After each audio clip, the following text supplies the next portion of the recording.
My name is Alexis Goblin. We finished 16th place today this weekend at Orlando Nats with BY Luffy. And surprising here, we got a lot of the top player packs. The CS packs get Serial Luffy, haven't opened them yet. We got the monochrome finalist pack with Drum Kingdom, Sanji, Gudatsu, Corona. And then we have these other CS celebration packs and this big play mat right behind it all. We made it to day 2, finished with an 18th place finish, 7-2, losing round 3 and then the last round of the tournament. Going to the deck list though, we'll start with the 2Ks. We'll have one Machina, just a one of, just in case it can high roll into Blackbeard or in any situation have an Awakener. It only came up. Turn the cards around for the viewer. Oh yeah, you're right. Only came up once. We have 4 Hiyori, just a really good card so it can awaken you at 1 life, 9k leader against Shanks, Purple Luffy, and Doflamingo. And then also we have 4 Flampeers, draw 1 from your life and then draw 1 card so she replaces herself and you get to self-awaken. So that's it for our 2K package. Next we're on 7 Searchers, 3 Brothers Bond and 4 Garp. I know a lot of people cut this card down to 2, but I think the consistency of seeing all your pieces is more important than taking in some high roll cards. Next up, we're only on 4 Baby Luffy and 4 Baby Sabo, not running Ace this weekend. I feel like Ace just takes away too many good cards from the deck list and such a tight, and already such a tight list and so many matchups to play for. Ace is kind of just more like a win more card and not a necessity in the matchups. Next for our big guys, we're running 4 Blocker Sabo, just a necessity, best card in the deck probably. 4 Punch Luffy, probably the best card in the deck.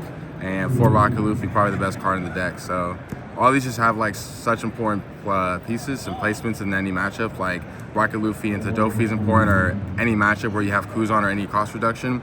Sabo into the red decks and black decks to protect your bodies and make sure you're not getting rushed down. And Punch Luffy, just be able to control the tempo of the game. Super massive. All these cards come up so importantly. I'd say Punch Luffy is probably the best one. Next, we're obviously on 4 Gecko. No explanation needed, just best card in the game. Sometimes though, when I played Gecko, I would go in with Kuzan or a Nami blocker, it'd be 7k 1 life, or if I stacked a baby right before, then it would be 9k and I'll get some extra value out of this Gecko. So that's it for the core of the deck, and going into the tech cards, we're on 3 Kuzan. I wish that I increased the number to 4 Kuzan because he didn't come up in my last match when I lost against Bonnie. And he's just so crucial into Lucci, so crucial into Bonnie, and I think if I had 4, I probably would have closed out against his Bonnie players.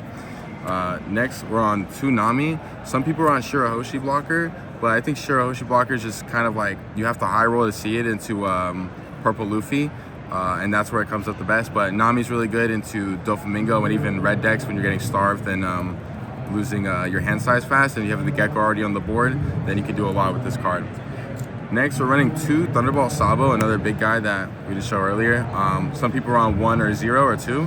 I found this card to be really good. It came up a few times. Most importantly, it should come up into Bonnie to pop the 5 cost, but I actually didn't see Sabo when I needed it into the 5 cost. Next, we're on 2 Kingdom Come. This is mainly for Teach, the big bodies in Shanks, and the big bodies in Bonnie. It actually did come up, and I actually did trigger it in my BY Luffy mirror match.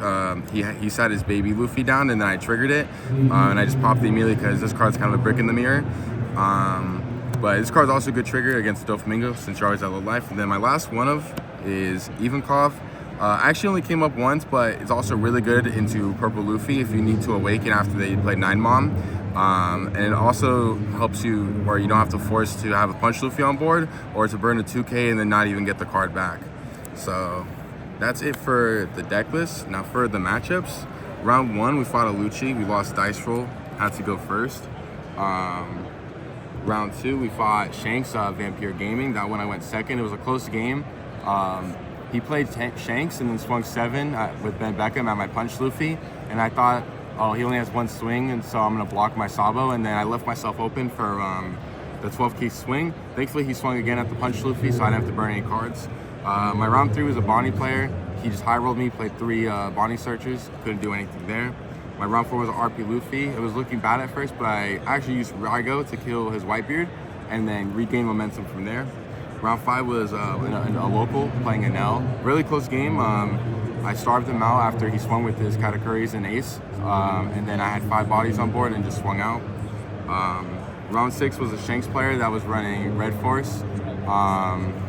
He only tapped it once, and then I ended up countering to 12k on a Dragon Swing, and then went for game the turn after. Round 7 was a Lucci. I lost dice roll in a lot of my matchups, so I went first against both the Luccis. That match wasn't close though. I think it ended on before the first gecko even came out. Round 8 was Shanks. I just had a solid game plan into it, and then I sustained very easily. And then my round 9 was a Blackbeard, where I kind of threw at the end. I should have swung 5-5 with a Hiyori in my leader at his life, and then played Punch Luffy to force him at 1 card in hand, 1 life, or 2 cards in hand, 0 life. And then I lost in time because we both had 1 life. In top 32, I fought Eric Quintana on BY Mirror, and he was higher seed, so he chose to go second. I didn't have the Garp to go 5-5, but I had Kuzan on 5 and he didn't, and I established Punch on 7, and then I just awakened it to 3 Moria loops. And then very similar thing happened in game 2. He didn't have Kuzan, I did, and then I had Punch Loop on 7, and then I looped 3 Morias, and he had 4 Morias that he played, but by the time he played the 4th one, I already established so much pressure. And then in my last round, I fought against Bonnie.